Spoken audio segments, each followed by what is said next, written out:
வணக்கம். முதல்வர் விஜய் அவர்களுக்கு தேடி வந்த வெற்றி. ஓபிஎஸ் அவர்கள் அதிமுகவில் இருந்து நீக்கப்பட்ட போது அதிமுகவின் தொண்டர்கள் ஓபிஎஸ் பக்கம் இருந்தார்கள்.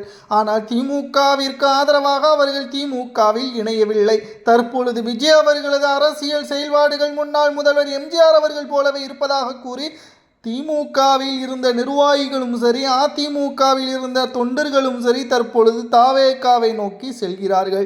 இதனால் தாவேகாவின் தொண்டர்களது எண்ணிக்கை சுமார் 2 கோடியை நெருங்கும் என்றும் கூறப்படுகிறது. நண்பர்களே, இந்த வீடியோவிற்கு ஒரே ஒரு லைக் மற்றும் சப்ஸ்கிரைப் பண்ணிருங்க. தமிழ்நாட்டில் கட்சி தொடங்கி 2 ஆண்டுகளில் முதல்வராக வந்தவர் தான் முதல்வர் விஜய் அவர்கள். எம்ஜிஆர் அவர்களது சாதனைக்கு இணையான சாதனை. தமிழ்நாட்டில் அடுத்த 5 ஆண்டுகள் பொருளாதாரத்தின் வளர்ச்சி, லஞ்சம் இல்லாத மாநிலமாக மாற்றுவது, பொதுமக்கள் எந்த ஒரு கஷ்டப்படாமல் தங்களது வேலைகளில் ஈடுபடுவது, அரசு அலுவலகங்களுக்கு சென்றால் லஞ்சம் இல்லாமல் அவர்களது வேலையை முடிக்க வேண்டும் என்ற உறுதிமொழியை கொடுப்பது என்று விஜய் அவர்களது அரசியல் செயல்பாடுகளும் தற்பொழுது அமைந்துள்ளது.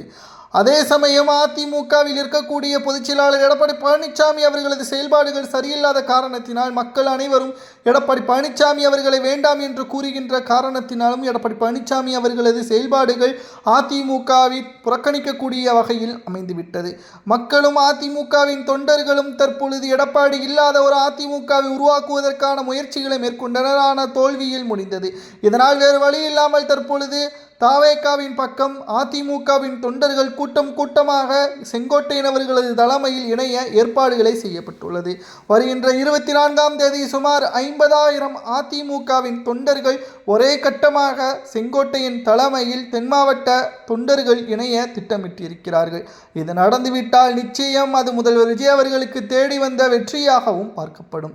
அதே சமயம் அதிமுகவில் நிகழக்கூடிய குழப்பங்களும் எடப்பாடி பழனிசாமியின் சதித்திட்டங்களும் முறியடிக்கப்பட்டு அதிமுக 3வது இடத்தில் இருந்து 4வது 5வது, அதிமுகவின் ஒட்டுமொத்த வாக்கு சதவீதத்தையும் இழந்து அங்கீகாரத்தையும் இழக்கக்கூடிய நிலைமையும் உருவாகும் என்ற தகவலும் தற்பொழுது கிடைக்கப்பெற்றுள்ளது.